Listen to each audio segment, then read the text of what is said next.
Халықпен кездесуді бастаған қала әкімі Асылбек Шаменов 30 мыңнан аса тұрғыны бар Таспы кентіне ат басын бұрды. Қалыптасқан дәстүрге сай кездесу кентінің мәдениет үйінде ұйымдастырылды. Тасбөгеттік ағайынның айтар уәжі көп. Ең өзектісі бірнеше жылдан бері жауыр болған емхана мәселесі. Ауруына шипа іздеп барған адам керісінше дертіне дерт қосады деп ашулануда тұрғындар. Енді бір мәселе бар, орындалмай жатқан емхананың, Тасбөгеттің емханасы. Мысалға өзім ауырып барсам, ауырып қайтамын ішіне. Соны барып, я көріп қайтасың, я бір емхананы тездетесіздер ма? Бір осы құлағым шалып қалып еді.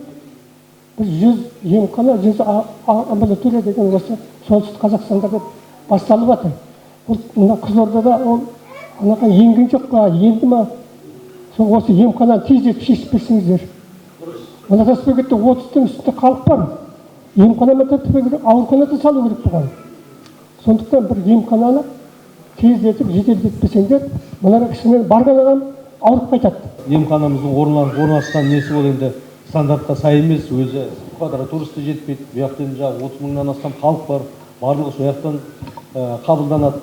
Сондықтан біз енді бұл мәселені шешу үшін бір-екі инвестормен де сөйлескенбіз.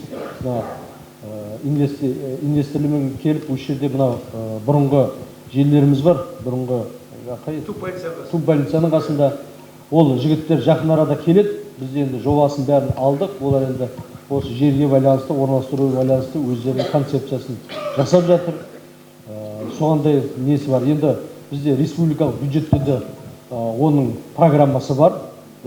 Оғанда да біз енді қазір алдын ала келісім тапсақ, біз соған жоба дайындап, енді типовый жобаларымыз бар. Оны да осы жерге привязка жасап, сөйтіп ұсынуға сол жұмыстарымызды қарап жатыр.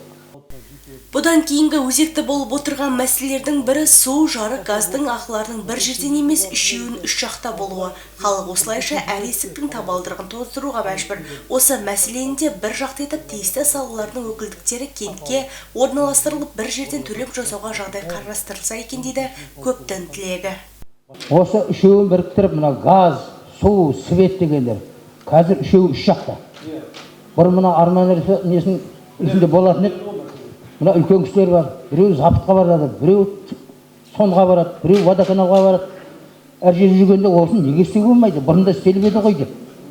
Ыңғайы болса соған бір көмектессеңіздер мына халықтарға. Мына бір жерге бар, үшеуін бір жерден төлесе де, үш қыз отырсын ең болса. Бірақ қыз алады соны, квитанциясын бергенсін как көресіз, өзіміз істедік қой.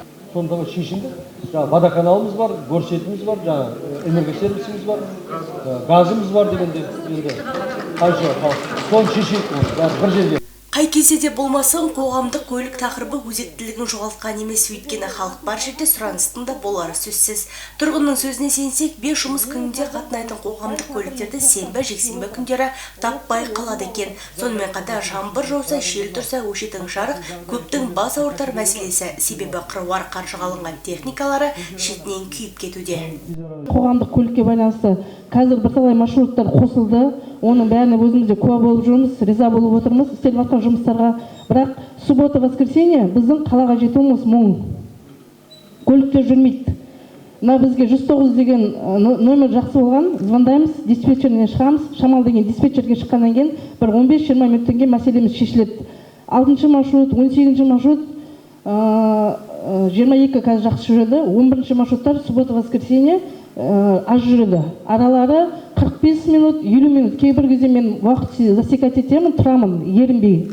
Қаншадан қаншаға дейін кетті. Кейбір кезде артына үлгере алмай қаласың, содан засекать етесің, 55-45 минут аралық алады. Ол кейбір халықтың, біз, например, мен өзім жұмыс істегенмен де үйде Құдайға шүкір барлық бала шағам барлығы жұмыс істейді. Бірақ кейбір кезде болады, анаған берген 1000 теңге, 1200 теңгеге не істегенше балама бір нәрсе алып берейін деген, одан да экономдап 90 теңгеге барғанымыз тиімді деп ойлаймыз да, сол уақыттарын бізге ыңғайлап берсеңіздер. Сосын үшінші мәселем свет линиясына байланысты. Бізде Тасбөгетте, мен өзім Жанқожа Батыр көшесінде тұрамын. Кішкентай дауыл болса, я болмаса ертең жаздың күні, ертең көктемге таман жаңбыр басталады ғой. Сол кезде бізде уже светтерімізден уже облив болады, уже замыкание болады, үйде бүткіл свет, техника жанады. Оны кім энергосветке айтпайсың ғой, сенің кесірінен біздің холодильнигіміз өртеніп кетті, я болмаса телевизорымыз өртеніп кетті деп. Сондықтан да біздің линияларымыздың барлығын мүмкіндігінше келсе, жаңаландырып берсе.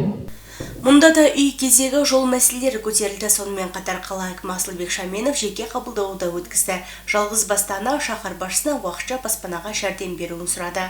Назгүл Қайыштаева, Ержан Сүлейменов, Индира Раисова, Қызылорда қоғамдық телеарнасы.